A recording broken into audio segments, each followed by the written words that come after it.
오늘 우리에게 허락된 하나님의 말씀 보겠습니다. 레위기 14장 33절과 36절 그리고 54절부터 57절입니다. 먼저 33절부터 36절 읽도록 하겠습니다. 레위기 14장 33절부터 36절과 54절부터 57절입니다. 각각 짧은 구절이니 함께 읽도록 하겠습니다. 33절부터 36절 먼저 읽겠습니다. 시작. 여호와께서 모세와 아론에게 말씀하여 이르시되 내가 내게 기업으로 주는 가나안 땅에 너희가 이를 때에 너희 기업의 땅에서 어떤 집에 나병 색점을 발생하게 하거든 그 집 주인은 제사장에게 가서 말하여 알리기를 무슨 색점이 집에 생겼다 할 것이요 제사장은 그 색점을 살펴보러 가기 전에 그 집안에 있는 모든 것이 부정을 면하게 하기 위하여 그 집을 비우도록 명령한 후에 들어가서 그 집을 볼지니 54절부터 57절입니다. 같이 읽겠습니다. 시작. 이는 각종 나병 환부에 대한 규례니 곧 옴과 의복과 가옥의 나병과 돋는 것과 뾰루지와 색점이 어느 때는 부정하고 어느 때는 정함을 가르치는 것이니 나병의 규례가 이러하니라. 아멘. 이 시간 박익원 목사님 나오셔서 레위기 연속 설교 22번째 우리는 그의 집이라 라는 제목으로 말씀을 전해주시겠습니다.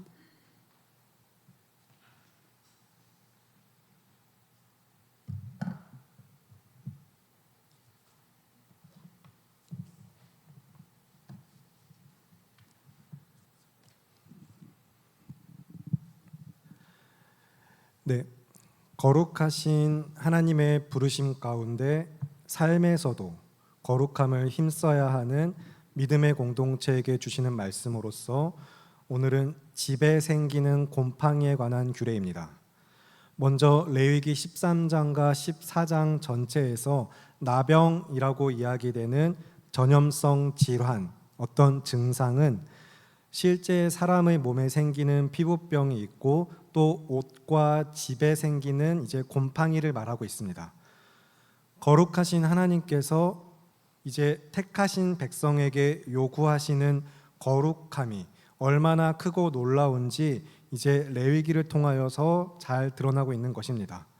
사실 그들의 의복에 생긴 곰팡이나 집에 생긴 곰팡이는 거룩하신 하나님을 거룩하지 않도록 만들 수도 없으며 또 그의 거룩하심에 있어서 어떤 조금의 영향력도 미칠 수가 없습니다. 실제로 그 옷을 입어야 하고 그곳에 거주해야 하는 당사자들, 백성들에게는 분명히 영향이 있지만 하나님께는 영향이 없습니다.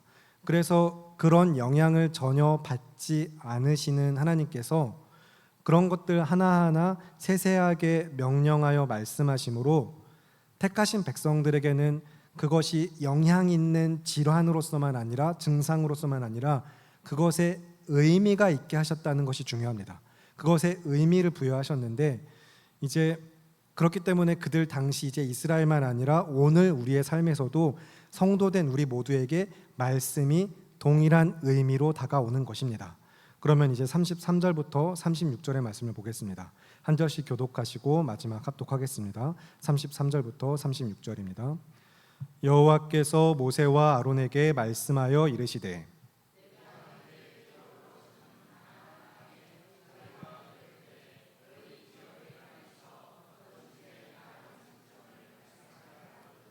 그 집 주인은 제사장에게 가서 말하여 알리기를 무슨 색점이 집에 생겼다 할 것이요. 함께 읽겠습니다. 제사장은 그 색점을 살펴보러 가기 전에 그 집안에 있는 모든 것이 부정을 면하게 하기 위하여 그 집을 비우도록 명령한 후에 들어가서 그 집을 볼지니. 아멘. 이제 33절의 시작에 모세와 아론에게라고 말씀하고 있습니다. 이렇게 이제 성경이 기록하고 있는 것은 아론이 대제사장으로 세워진 이후 아론에게도 말씀하시기 시작한 시점이라는 것을 나타내고 있습니다. 그 전에는 항상 모세에게만 모세를 통하여 말씀을 하셨죠. 그리고 이제 34절 말씀을 보시면 아직 이스라엘 백성이 가나안 땅에 들어가기 전입니다. 가나안 땅에 들어가기 전에 이제 앞으로 너희가 그 약속하신 땅에 들어가서 집이라는 형태로 거주하기 시작할 것인데, 아직은 유목민이었지만 그들이 거주하기 시작할 때에 그때에 마주할 어떤 상황을 두고서 이제 명령을 하는 것입니다. 그리고 여기서 또 한 가지 특별히 하나님의 주권이 강조되고 있습니다. 이제 하나님의 주권이 강조되고 있는 것은 그들에게 주시는 땅도 여호와 하나님께서 주시는 약속하신 땅이며, 그들에게 이제 기업으로 주는 땅이라는 것을 분명히 밝히십니다. 주체는 하나님께 있는 것이죠. 동시에 가나안 땅에 이르렀을 때 그 땅에서 어떤 집에 나병 색점을 발생하게 하거든이라고 이제 성경은 기록되어 있습니다. 그러니까 이 말씀의 의미는 너희가 사는 어느 집 중에 내가 곰팡이를 발생하게 하는 경우에라고 말씀을 하고 있는 것입니다. 하나님의 주권이 강조되는 것인데, 그렇다고 해서 여기서 이제 하나님께서 곰팡이를 만드셨으니까 하나님께 원인을 두고 그를 탓하고 불평하라는 것은 결코 아닙니다. 그만큼 모든 것의 주관자 되시는, 그곳에서도 그들이 마주하게 될 새로운 환경들을 보면서 그곳에서 하나님이 어떤 분인가, 어떻게 모든 자연과 그 안에서 일상의 모든 영역까지 하나님께서 주권적인 섭리로 다스리시는가, 그것을 인정하고 고백하게 하시는 데 초점이 있습니다. 그래서 그 주권의 고백, 그 믿음의 고백으로부터 동일한 그 믿음의 고백과 함께 우리 역시 하나님의 주권을 고백하며 붙들리기 원하는 말씀의 은혜는 마태복음 10장 29절에서 그 주권을 너무 잘 드러내고 있습니다. 참새 한 마리조차도 하나님께서 허락하시지 아니하면 땅에 떨어지지 아니할 것을 마태복음 10장 29절에서 말씀하시죠. 거기서 이제 이어지는 말씀은 우리의 머리털까지도 전부 세신 바 되었고 우리 모두가 참새보다 귀하다라고 예수님께서 말씀하셨습니다. 이 말씀은 12 제자를 부르신 후에 그들에게 주신 말씀입니다. 그래서 그들이 세상에서 미움을 받을 것이다. 너희는 복음을 지켜 믿음으로 살면 미움을 받겠지만 그러나 마땅히 너희가 두려워할 자를 두려워할 것이고 예수 그리스도를 시인하는 믿음으로 살아가라라고 이제 권면하고 있습니다. 제자된 삶을 살아가도록 하신 말씀이죠. 그 가운데 역시 마찬가지로 처음 구약 이스라엘 백성도 동일하게 하나님의 택하신 가운데 가나안이라는 약속의 땅에 들어가서 하나님의 백성으로 살아갈 이스라엘 역시 하나님의 주권을 인정하고 고백하면서 그들의 집에 생긴 곰팡이조차도 그냥 넘어가거나 임의로 처리하지 않고 먼저는 제사장에게 찾아가도록 말씀을 하신 것입니다. 그렇게 이제 삶의 모든 영역을 거룩하게 지키게 하셨죠. 그러면 이제 하나님께서 기름을 부어 세우신 제사장은 하나님의 말씀대로 그 집이 정한지 부정한지를 이제 판단하기 위하여 보러 갑니다. 그런데 그 집을 살펴보러 가기 전에, 그 집을 보러 가기 전에 먼저 그 집안에 있는 모든 것이 부정하게 되는 일을 면하도록 집을 전부 비우라고 명령을 합니다. 이제 부정이라는 것이 그 오염이 확산되고 전염되어서 전체가 부정하게 되는 일이 없도록 정결법에 굉장히 중요한 원리가 적용되어서 그들의 거룩한 일상을 지키게 하시는 것입니다. 부정하다고 이제 판단받는 일이 있기 전에, 그러면 전체가 부정하여지기 전에 그 부정함의 가능성으로부터 그 원인을 제거해 버리게 하시는 것입니다. 그래서 그 집만 아니라 그 집안에 있는 살림살이 그 모든 것이 부정해지는 일이 없도록 먼저 명령을 하십니다. 그리고 이제 제사장은 그 집을 보러 갑니다. 하나님의 말씀대로 역시 그 집이 정한지 부정한지를 판단하는 것이죠. 그렇게 이제 곰팡이에까지 미치는 이 하나님의 이 세밀하신 관심은 택하신 백성들의 정결한 삶에 대한 하나님의 관심을 드러내고 있으며, 그래서 그 관심의 의미와 목적이 무엇인지까지 분명히 나타내고 있습니다. 그러면 이제 무엇이라고 말씀하고 계신가? 37절부터 39절의 말씀, 37절부터 39절을 함께 한 목소리로 읽겠습니다. 시작. 그 색점을 볼 때에 그 집 벽에 푸르거나 붉은 무늬의 색점이 있어 벽보다 우묵하면 제사장은 그 집 문으로 나와 그 집을 이레 동안 폐쇄하였다가 이레 만에 또 가서 살펴볼 것이요 그 색점이 벽에 퍼졌으면. 아멘. 이제 그 색점이라고 말하는 곰팡이를 살펴보면서 벽에 푸르거나 붉은 무늬의 곰팡이가 있고 이제 다른 부분보다 우묵하게 들어간 것이 보이면 이제 제사장은 그 집을 일주일 동안 폐쇄하게 합니다. 그런데 여기서 이제 히브리어 원문상의 표현으로는 벽이 이제 단수가 아니라 복수로 쓰여 있습니다. 이제 벽이 복수로 쓰여 있다는 것은 벽의 안쪽과 바깥쪽 한 곳만 아니라 여러 벽을 모두 살피면서 그 집 문 밖으로 나가는 표현에서도 이제 마찬가지로 모든 벽 하나하나 면밀하게 살피고 나오는 것을 이제 상징하고 있습니다. 적당히 대충 쓱 보고 나오는 것이 아니라 이제 세세하게 주의 깊게 살펴본 결과 곰팡이가 확실하다면 이제 그 집을 폐쇄하는 것입니다. 그리고 이제 7일째가 되는 날에 다시 그 집에 들어가서 살펴보며 조사할 때에 만약에 그 곰팡이가 더 퍼져 있다면 이제 그 곰팡이 부정한 것을 제거해야만 합니다. 제거하는 그 말씀도 이제 39절부터 42절을 보실 텐데 39절부터 42절 말씀 함께 한 목소리 읽겠습니다. 시작. 이래 만에 또 가서 살펴볼 것이요 그 색점이 벽에 퍼졌으면 그는 명령하여 색점 있는 돌을 빼내어 성 밖 부정한 곳에 버리게 하고 또 집안 사방을 긁게 하고 그 긁은 흙을 성 밖 부정한 곳에 쏟아버리게 할 것이요 그들은 다른 돌로 그 돌을 대신하며 다른 흙으로 집에 발을 치니라. 아멘. 여기서 이제 동일한 원리라고 이야기할 수 있는 앞에서 피부병 걸린 사람이 몸의 모든 털을 제거한 것처럼 그리고 의복에 곰팡이가 생겼을 때는 그 얼룩진 자리를 찢어낸 것처럼 집에 생긴 곰팡이 역시 그 돌을 빼내고 흙을 긁게 하셨습니다. 그래서 그 모든 것을 부정한 곳 이제 성 밖 바깥에 부정한 곳에 이제 부정한 것을 버리는 곳에 쏟아 버리게 하셨어요. 그리고 이제 그 자리를 그냥 비워두는 게 아니라 새로운 돌과 흙으로 다시 채워 넣고 바르게 하셨습니다.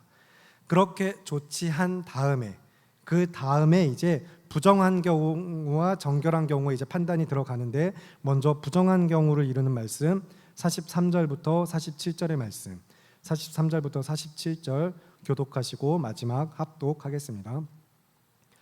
돌을 빼내며 집을 긁고 고쳐 바른 후에 색점이 집에 재발하면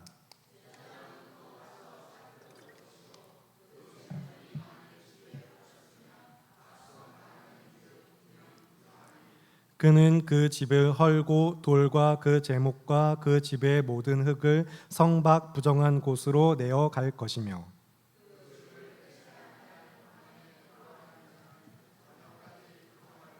함께 읽겠습니다. 그 집에서 자는 자는 그의 옷을 빨 것이요 그 집에서 먹는 자도 그의 옷을 빨 것이니라. 아멘. 이제 곰팡이가 있던 곳에 돌을 빼내고 흙을 긁어내며 새로운 돌을 채워놓고 새로운 흙을 바른 뒤에도 여전히 이제 곰팡이가 재발했다면 제사장은 이제 가서 다시 살펴봅니다.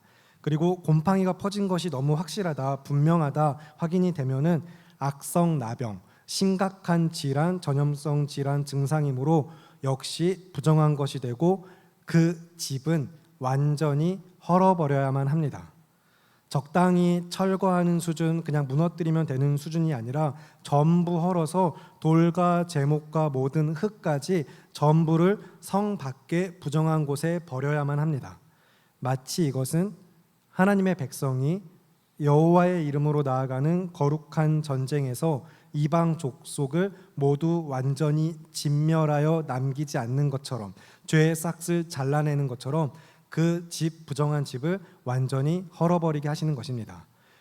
그리고 이제 그 다음에 혹시 폐쇄되어 있는 동안에 일주일 동안 폐쇄하는 동안에 그 집에 들어갔거나 그 집에서 잠을 잤거나 먹었다면 그 부정함에 접촉하였으므로 그 안에서 같이 또한 부정이 오염되었기 때문에 그 사람 역시 정결하게 될 필요가 있습니다. 부정한 곳에 접촉하여 그곳에 있음으로 말미암아 오염이 되었고 그 자신도 부정한 자가 되었기 때문에 반드시 정결함을 받아야 하는 것입니다. 다만 여기서 이제 46절과 47절을 통해서 부정함에 대하여서 접촉한 정도를 구분하고 그로 인하여서 부정함의 상태 역시 어느 정도 구분하고 정결에 대한 규례가 조금 다른 것을 우리는 확인하고 짐작할 수가 있습니다. 들어간 사람은 저녁까지만 부정합니다. 옷을 빨 필요는 없습니다. 그러나 그곳에서 자거나 먹은 경우에는 옷을 빨아야만 정결하게 됩니다. 그래도 여기까지가 이제 참 어떻게 보면은 조금은 그 집이나 그 앞에 피부병 걸린 사람들의 부정함을 해결하는 것보다는 조금은 간소화된, 조금은 그래도 쉽게 행할 수 있는 형태인데, 여기서 한 가지 이제 정말로 중요한 핵심적인 원리가 나타납니다. 이 핵심적인 원리에 대해서는 이어지는 정결케 하는 예식, 정결 예식의 말씀을 확인하면서 그 원리를 차근차근 깊게 살펴보도록 하겠습니다. 48절부터 53절의 말씀을 보실 텐데, 이제 앞에서 곰팡이가 더 번짐으로 인하여서 부정한 것으로 판단된 경우를 우리가 봤다면, 이번에는 정하게 되었을 때 그 이야기 48절부터 53절을 한 절씩 교독하시고 마지막 합독하겠습니다. 그 집을 고쳐 바른 후에 제사장이 들어가 살펴보아서 색점이 집에 퍼지지 아니하였으면 이는 색점이 나은 것이니 제사장은 그 집을 정하다 하고,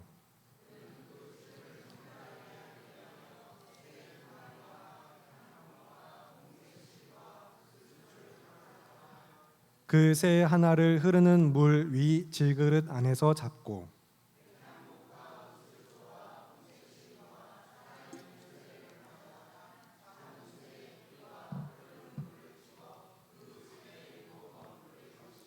그는 새의 피와 흐르는 물과 살아있는 새와 백향목과 우슬추와 홍색실로 집을 정결하게 하고, 함께 읽겠습니다. 그 살아있는 새는 성박들에 놓아주고 그 집을 위하여 속죄할 것이라. 그러면 정결하리라. 아멘. 이제 앞에 그 곰팡이 피어 있던 돌을 새로운 돌로 채워 넣고서 새로운 흙까지 바른 다음에 제사장이 살펴보았을 때 더 이상 곰팡이가 그 집에 퍼지지 않았으면 이제 그 악성 피부병과 같은 그 이제 심각한 질환은, 그 이제 해결해야 될 부정함은 제거가 된 것이고, 그래서 그 집은 나은 것, 이제 정결하게 된 것입니다. 그래서 제사장은 그 집이 정하다라고 선언을 합니다. 그러나 정하다라고 선언해서 끝은 아닙니다.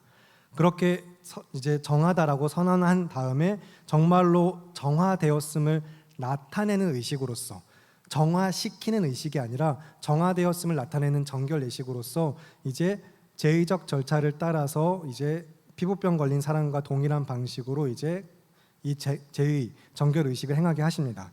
그래서 그것을 간략하게 다시 되짚어서 살펴보면은 2마리의 새와 백향목, 홍색실, 우슬초를 가져오게 하시고, 먼저 새 한 마리는 흐르는 물 위 질그릇 안에서 잡게 하십니다.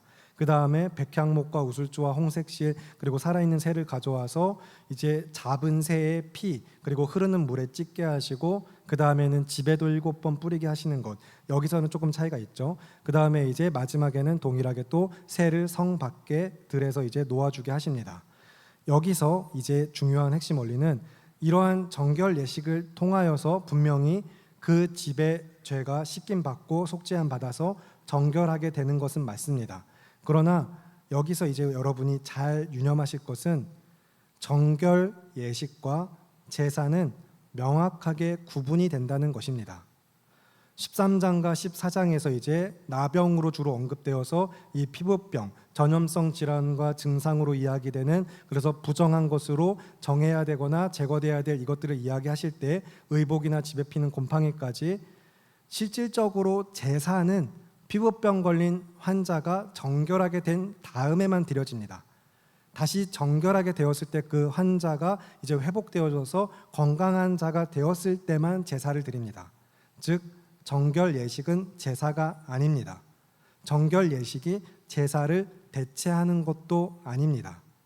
제사와 분명하게 구분이 되어야 될 별도의 절차이며, 그렇다고 이 정결 예식이 또한 치료나 회복을 위한 주술도 아니라는 사실입니다. 그 의식을 행해서 정결하게 되는 것도 아니고, 그것이 제사처럼 어떤 효력 있게 하시는 것도 아니고, 다만 그 당시의 풍습을 따라서 어떤 주술적 행위 그런 것들 따르지 않고 하나님의 말씀을 따라서 이스라엘이 행함으로써 거룩하신 하나님의 말씀의 능력 가운데 이것이 정결하게 되었다라고 선언하는 절차인 것입니다. 그래서 여러분이 이제 정결 예식과 제사를 구분할 필요가 있는 것은, 사람의 병이나 의복이나 집에 생긴 곰팡이가 그 증상 자체가 죄는 아니라는 것입니다. 그래서 이제 율법이 말하는 정결법의 규례를 따라서 부정함은 거룩하신 하나님 앞에 말 그대로 부정한 것, 정결하지 못한 것이기 때문에 하나님의 이 거룩하심에 연합할 수 없는 상태를 나타냅니다. 부정하다라는 것은 그래서 온전하지 못한 것입니다. 그리고 거룩하신 하나님께서는 온전하지 못한 것, 부정한 것과는 함께 하실 수가 없어요. 그래서 온전하다는 것은 이제 하나님과의 관계 안에서 제의적으로 그 관계가 올바르지 못함을 나타냅니다. 그렇기 때문에 부정함으로 진단을 받은 경우, 그런 상태라고 판단받은 경우 부정함을 제하여 버릴 것과 부정함이 다시 정결한 것으로 인정받아야만 다시 거룩하신 하나님과 함께 동행하며 그의 임재 가운데 들어가 기쁨과 감사로 누리는 삶을 사는 것입니다. 그렇기 때문에 다시 한번 이 죄의 증상, 죄의 통증을 겪는 피조세계가 그런 증상과 통증이라고 말할 수 있는 나병과 같은 것으로 각종 피부병이나 곰팡이들로 인하여서 그런 증상들이 나타나고 그것들로 고통받을 때 그것 자체를 죄로 여기시고 그것 때문에 죄를 이제 제사를 드리도록 이런 명령을 주신 것이 아니라는 겁니다. 비록 그들이 이제 그것이 온전하지 못한 상태이기 때문에 거룩한 공동체 안에서 부정하게 되었기 때문에 의복이나 피조물, 피부병과 같은 부정의 원인을 제거하고 속죄받아서 그 증상을 이렇게 다시 정한 것으로 해결해야 했지만 그것을 죄라고 여기신 것이 아니에요. 이 사실이 여러분 명확하게 구분되고 이해가 되실 때에 복음의 은혜가 점차 더 선명해집니다.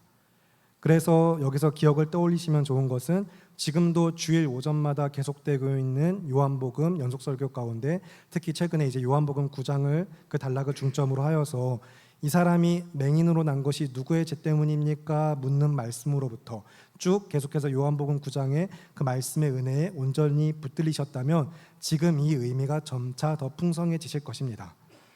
정결 예식과 제사를 구별하신 것처럼 그 사실이 구분되고 이해가 되어지실 때에 그래서 이제 피부병에서 낫고 정결하게 된 사람만이 그 환자가 다시 온전케 되었을 때에만 이제 하나님 앞에 화목제를 제외한 모든 제사, 속건제와 소제와 번제와 속죄제를 드리게 하신 이유가 아주 명확해지는 것입니다. 부정함으로 인하여서 하나님과의 교제 그리고 동행이라는 그들이 힘써야 될 거룩한 삶의 모습이 부정함으로 인해서 죄가 발생한 것이지 부정한 것 자체가 죄는 아니라는 거예요.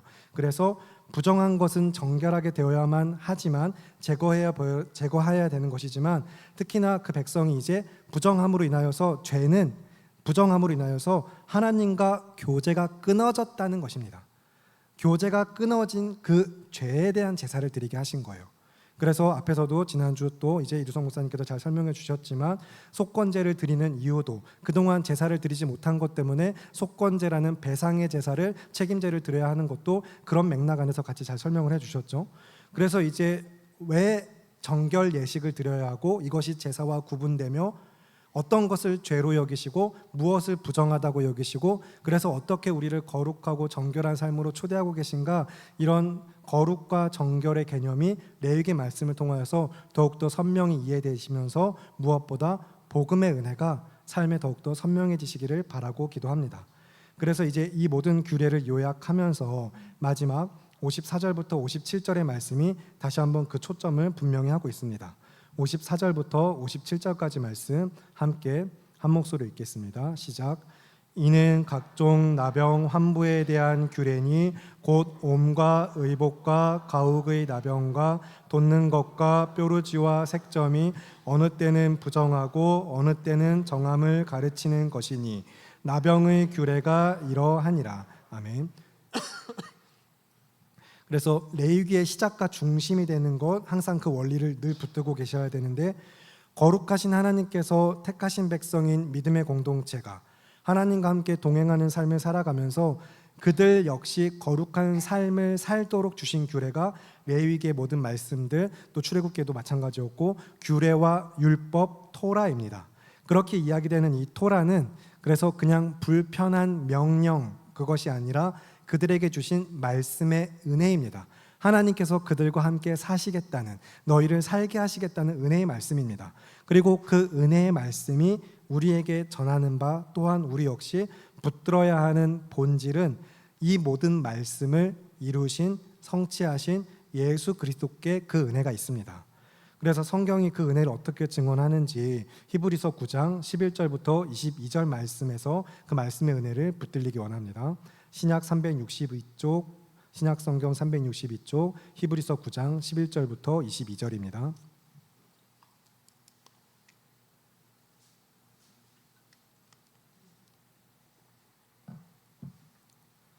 찾으셨으면 한 절씩 교독하고 마지막 합독하겠습니다. 그리스도께서는 장래 좋은 일의 대제사장으로 오사 손으로 짓지 아니한 것 곧 이 창조에 속하지 아니한 더 크고 온전한 장막으로 말미암아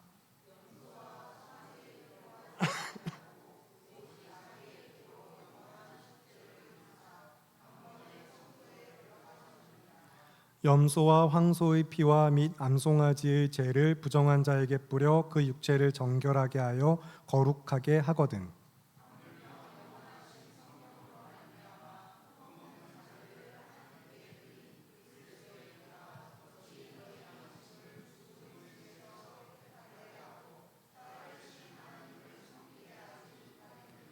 이로 말미암아 그는 새 언약의 중보자시니 이는 첫 언약 때에 범한 죄에서 속량하려고 죽으사 부르심을 입은 자로 하여금 영원한 기업의 약속을 얻게 하려 하심이라.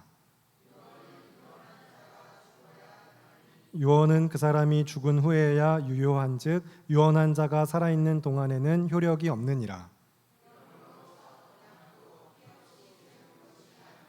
모세가 율법대로 모든 계명을 온 백성에게 말한 후에 송아지와 염소의 피 및 물과 붉은 양털과 우슬초를 취하여 그 두루마리와 온 백성에게 뿌리며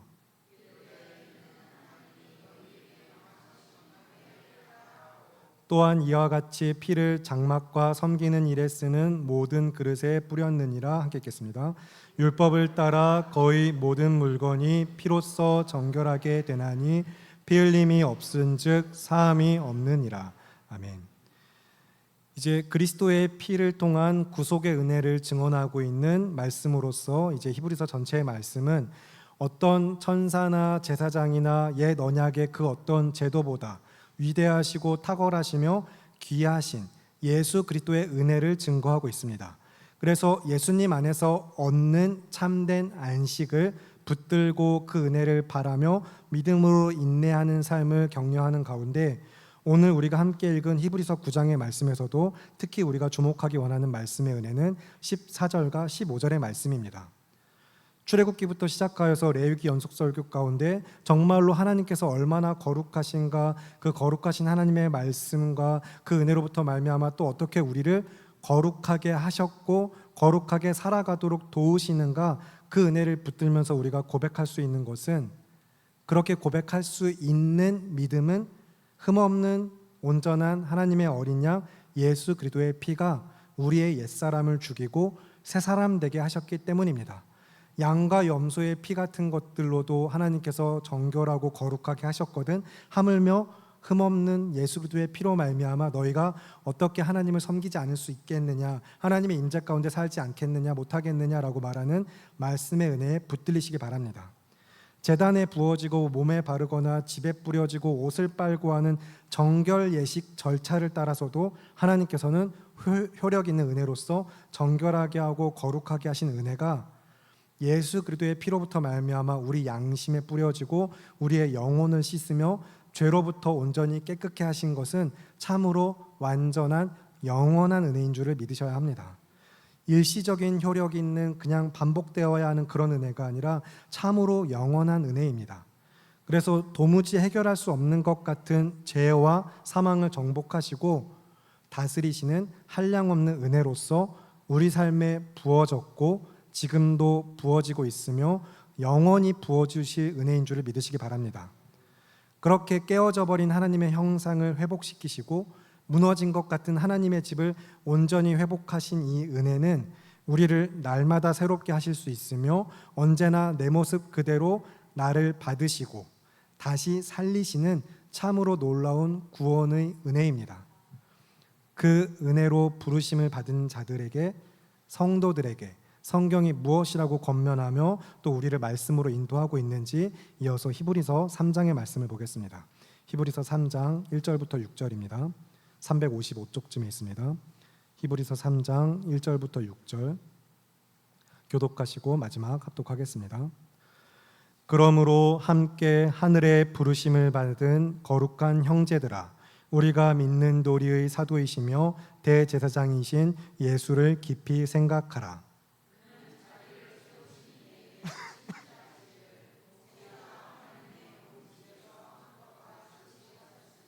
그는 모세보다 더욱 영광을 받을 만한 것이 마치 집 지은 자가 그 집보다 더욱 존귀함 같으니라.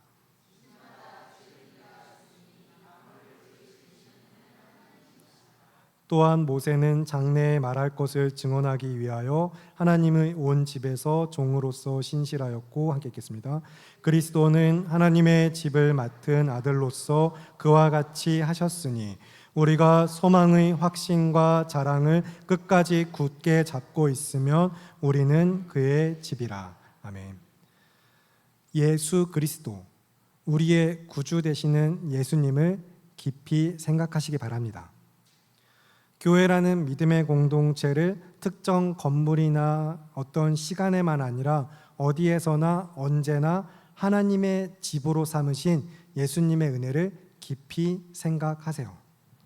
그래서 연소한 자나 연로한 자나 연약한 자나 강건한 자나 또 궁핍한 자나 부요한 자나 그 누구도 차별 없이 오직 은혜로 부르시고 하나 되게 하신 예수 그리스도를 깊이 묵상하시기 바랍니다.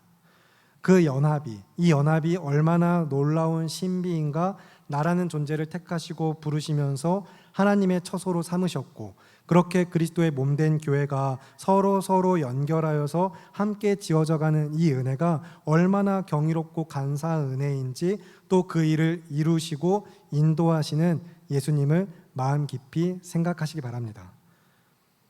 곰팡이 같은 것 정도가 아니라, 악성 피부병 같은 것만 아니라 죄로 인하여서 전적으로 타락하고 본성이 부패하여 오염된 우리를 버리지 아니하시고 오히려 자기를 버리심으로 우리를 구속하신 한량없는 그 은혜를 찬양하시면서 경배하시고 믿음으로 하나 되기를 힘쓰시며, 또한 그 믿음으로 하나님을 본받아 살아가시기를 바랍니다. 그래서 이어지는 히브리서 3장의 말씀도 믿음의 실천적 겉면으로서 되게 돌아가셔서 한 주간 또 말씀을 붙들며 꼭 읽어보시길 바라고, 그 은혜의 부르심은 우리를 정결하고 거룩하게 하신, 이미 정결하고 거룩하게 하신 영원토록 효력 있는 은혜입니다. 약하고 추해도 내 모습 그대로를 받으셨고 사랑하심으로 말미암아 고치셨고 온전히 새롭게 하신 은혜입니다. 그 은혜로 부르심을 입어서 우리는 주 안에서 하나가 되었고, 그렇게 예수 그리스도로부터 우리는 이 믿음의 공동체가, 우리 모두가 그의 집으로 지어져감을 믿으시고 그 은혜를 사모하시면서 날마다 그 은혜를 힘입어 믿음으로 승리하시기를 바랍니다. 하나님의 집에는 그래서 당연히 나도 있어야만 하지만 하나님이 계셔야 하고 하나님이 주인 되십니다. 그 하나님께서 주인 되시는 교회로서 우리가 믿음으로 승리하고, 성도 여러분, 우리 모두 다 날마다 그 은혜를 힘입어 나아가는 삶이 되기를, 거룩한 삶 되기를 예수님의 이름으로 기도합니다. 이 시간 함께 합심하여서 기도하겠습니다. 그래서 이 시간 믿음으로 달려온 우리의 삶, 2025년 한 해를 또 어느덧 반을 지나오면서 감사하는 가운데 계속해서 믿음으로 승리하는 삶을 위하여서 여러분 함께 기도하겠습니다. 어느덧 2025년 한 해가 정말 반을 넘겨서 한여름 무더위를 향하여 이제 계속해서 달려가고 있습니다. 모두 정말 너무나 수고가 많으셨지만, 그리고 앞으로도 더욱더 수고하셔야 할 것입니다. 그러나 지금까지 지내온 모든 것이 주님의 은혜인 줄을 믿습니다. 때로는 너무 아팠고 또 슬펐고 기쁘고 감사할 때도 많았지만, 그렇게 계속 다양한 군상 그 일상이 반복되는 우리의 삶이겠지만 언제나 소망이 있음을 믿으시기 바랍니다. 참으로 흠 많고 더러운 우리를 그리스도 예수 안에서 정결하고 거룩하게 받으신 하나님의 놀라운 이 연합 사귐이 우리에게 부어진 바 예수 그리스도로부터 말미암은 구원의 확신이 우리에게 있음을 고백하시면서 그 은혜에 감사하시면서 이 시간 주의 은혜로 내가 여기까지 왔습니다. 앞으로도 계속해서 믿음으로 나아가겠습니다. 그렇게 정결하고 거룩한 삶을 힘쓰며 주 안에서 믿음으로 승리하는 삶을 위하여 주여 한번 외치시고 통성으로 기도하겠습니다. 주여. 살아계신 아버지 하나님, 오늘도 우리가 주님의 은혜 가운데 이 자리에 나왔습니다. 거룩한 주의 은혜로, 거룩하신 하나님께서 그 은혜로부터 말미암아 믿음의 공동체 안에서 죄인들을 불러 정결하게 하시고 거룩하게 하시는 은혜는 믿음의 공동체 안에서 성도 한 사람 한 사람을 택하신 은혜와 사랑 가운데 우리를 함께 한몸 되어 지어져가게 하심으로부터 우리가 이렇게 정말로 구원의 은혜를 감격하여 예배하고 찬양할 수 있게 하신 은혜이며, 그렇게 구원의 은혜를 누리는 자들이 하나님의 집으로 지어져가는 자들이 우리가 그의 집인 것을 믿으면서 우리의 주가 되시는 예수 그리스도 안에서 날마다 은혜로 지어져가는 자들이고, 그렇게 우리가 믿음을 고백하는 자들이 오늘도 모여 함께 예배하는 주의 말씀이 놀라운 그 은혜가 우리를 어떻게 붙들고 계시며 우리에게 주어진 은혜인가 깨닫게 하시는 바, 그 은혜를 믿음으로 고백하는 자들이 지금까지 지내온 모든 것이, 내 삶의 모든 순간이 하나님의 은혜임을 고백하면서 평생에 계속해서 그 은혜에 붙들려서 믿음으로 승리하는 삶을 위하여서 나의 만족이나 유익을 찾고 구하는 것이 아니라 주님의 뜻을 찾고 구하며 주의 말씀에 순종하여서 오직 거룩한 삶을 힘쓰는 믿음의 예배자로서 주님에게 그 은혜를 간구합니다. 하나님, 우리가 하루를 살아도 정말로 믿음으로 승리하는 삶 되게 하셔서 하나님께서 주인 되시는 삶으로서 우리가 그의 집으로서 날마다 믿음으로 연결하여 사랑 안에서 참된 것을 하며 하나님을 예배하는 삶을 온전하게 지어져가는 믿음의 공동체 우리 모두가 되게 하시기를 간절히 바라고 기도하오니, 하나님, 우리가 수고하였고 앞으로도 계속해서 수고하겠지만 그 믿음의 경주를 다하는 우리가 날마다 전력으로 그 삶을 믿음으로 힘써 나아가면서 우리가 낙심하지 아니하고 포기하지 아니하는 것을 우리 구주 예수 그리스도께서 나와 함께 하시며 우리를 그의 집 삼으시고 우리를 온전히 정결하게 거룩하게 완전히 주의 것 삼으신 은혜가 우리 안에 확실하게 부어졌으니, 그 은혜로부터 말미암아 오늘도 우리가 믿음으로 승리하는 삶을 결단하면서 오직 그 은혜만을 찾고 구하며 하나님 믿음으로 나아갑니다. 그렇게 믿음으로 나아가는 삶에 주님 함께 하시고 믿음으로 승리하는 삶을 도우실 것을 믿고 구하며 귀하고 아름다우신 우리 주 예수 그리스도의 이름으로 기도합니다. 아멘. 살아계시는 하나님 아버지, 참으로 많이 수고했다라고 말할 수 있는 것도 은혜이며, 비록 수고하지 못했을지라도 이 자리에서 주의 말씀을 듣게 하심 또한 은혜인 줄을 믿음으로 고백합니다. 그래서 약하고 추해도 때론 연약하여 쉽게 넘어지고 범죄하기 쉬운 우리들이지만, 그러나 이미 그리스도 예수 안에서 우리를 흠없이 온전하게 정결하고 거룩한 자로 받으신 줄을 우리는 믿음으로 고백하며 오직 그 은혜에 붙들려 믿음으로 승리하는 삶을 주님 앞에 간구합니다. 그래서 정말 평생에 믿음으로 전력을 다해 주를 향해 나아가는 우리 성도들 모두가 되게 하시기를 바라고 기도합니다. 그 믿음의 경주를 다하면서 전력을 다해 달려가면서 우리가 내가 흘린 땀의 보상을 바라는 것이 아니라 주가 흘리신 피의 은혜로 말미암아 우리가 달려갈 수 있음을 고백하며 순종하여 나아가는 믿음의 삶 될 수 있도록 주님 도와주시옵소서. 날마다 그렇게 믿음의 경주를 다하는 자들의 삶에 주님 함께 하시며 우리가 그의 집으로 지어져 가게 하신 은혜를 고백하며 귀하고 아름다우신 우리 주 예수 그리스도의 이름으로 기도합니다. 아멘.